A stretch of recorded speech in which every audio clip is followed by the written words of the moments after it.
You ask Tiger to solve. This deals with linear equations with one unknown.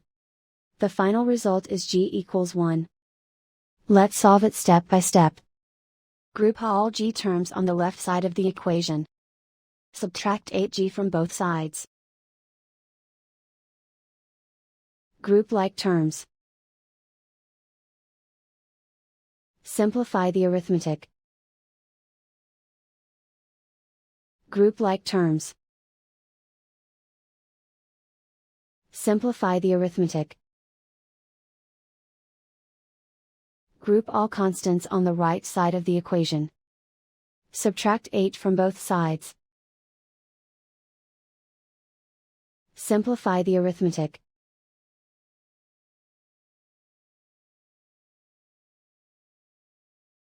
Isolate the g. Divide both sides by 7. Simplify the fraction.